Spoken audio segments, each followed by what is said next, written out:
नमस्कार, आप देख रहे हैं शहर शहर खबर खबर और मैं हूं आपके साथ आरती तिवारी। बिहार में एनडीए को प्रचंड बहुमत मिलने के बाद सरकार बनाने की प्रक्रिया तेज हो चुकी है।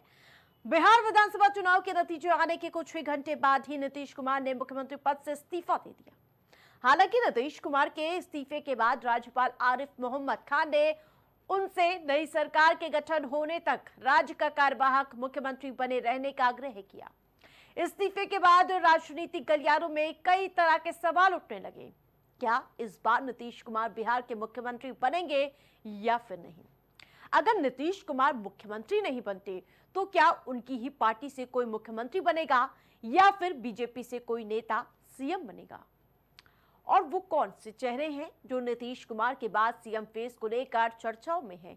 साथ ही वो कौन सी शर्त होगी जिसके बाद बीजेपी का सीएम बनना तय होगा? इस्तीफा से पहले नीतीश कुमार ने सरकार की आखिरी कैबिनेट की बैठक की। बैठक में मंत्रिमंडल को भंग करने का प्रस्ताव रखा। कैबिनेट बैठक खत्म करने के बाद वे राजभवन पहुंचे और अपना इस्तीफा दिया। नीतीश कुमार के इस्तीफे के बाद ही औपचारिक तौर पर सरकार भंग हो गई, जिसके बाद से सवाल उठ रहे हैं कि राज्य का अगला मुख्यमंत्री कौन होगा।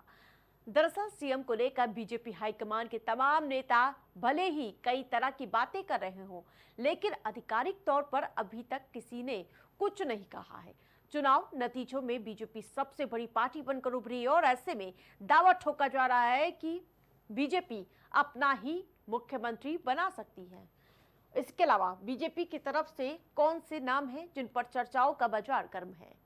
नित्यानंद राय, जी हाँ, सबसे बड़ा नाम सामने आता हुआ नजर आ रहा है। इसके बाद जो नीतीश सरकार में डिप्टी सीएम रह चुके हैं सम्राट चौधरी, और इसके अलावा रेणु देवी, ये वो नाम शुमार है जिस पर मंथन होता हुआ नजर आ रहा है। लेकिन मैं आपको याद दिला दूं, बीजेपी हमेशा से अपने चौंकाने वाले फैसलों के लिए जानी जाती है। लेकिन आपने देखा था, जैसे दिल्ली में देखा जा रहा था कि तमाम तरह के नाम लगाए जा रहे थे, उन पे कयास लगाए जा रहे थे, लेकिन नाम आखिरी में रेखा गुप्ता का तय होता हुआ नजर आया। वहीं जेडीयू के नेता बार बार दोहरा रहे हैं कि बिहार के मुख्यमंत्री कोई होगा वो नीतीश कुमार होगा।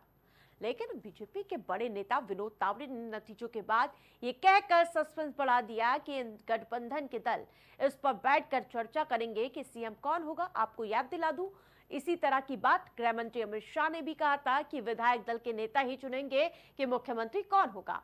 उधर विपक्ष भी लगातार दावा ठोक रहा है कि बीजेपी नीतीश कुमार को मुख्यमंत्री नहीं बनाएगी। लेकिन नतीजों के बाद पीएम का एक बयान भी चर्चा में है, जिसमें साफ साफ पीएम ने कहा कि बिहार का अगला मुख्यमंत्री कौन होगा। पीएम मोदी का पोस्ट अब आपको दिखाते हैं। सुशासन की जीत हुई है, विकास की जीत हुई है। ये पोस्ट प्रधानमंत्री का जीत के बाद सामने आता है। जन कल्याण की भावना की जीत हुई है, सामाजिक न्याय की जीत हुई है। बिहार के मेरे परिजनों यानी कि परिवारजनों का बहुत बहुत आभार है, जिन्होंने 2025 के विधानसभा चुनाव में एनडीए को ऐतिहासिक और अभूतपूर्व जीत का आशीर्वाद दिया है।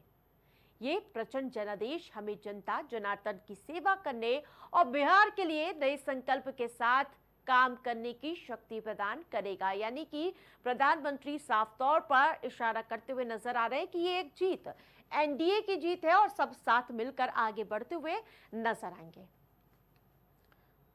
दरअसल नीतीश कुमार को सुशासन बाबू नाम से जाना जाता है, यानी कि पीएम मोदी ने सुशासन के जरिए बिहार की जीत का श्रेय नीतीश कुमार को दे दिया।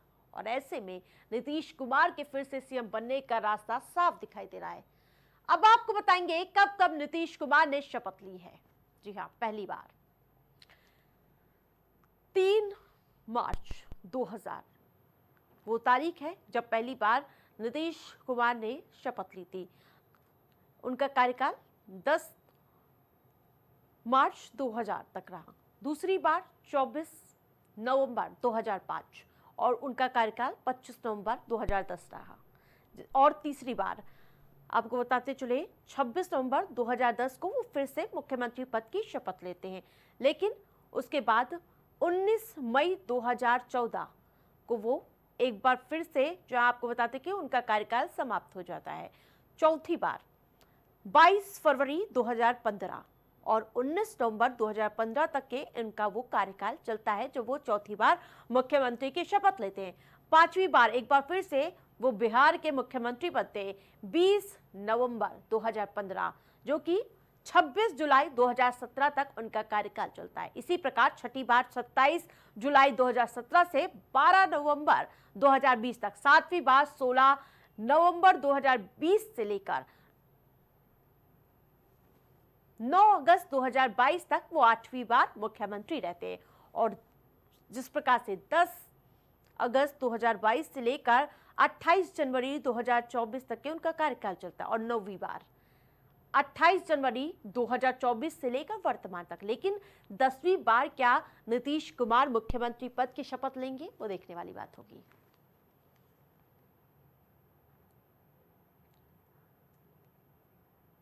इस बार अगर एनडीए की तरफ से उन्हें कमान सौंप दी जाएगी तो वो बिहार के मुख्यमंत्री के तौर पर 10वीं बार शपथ लेते नजर आएंगे।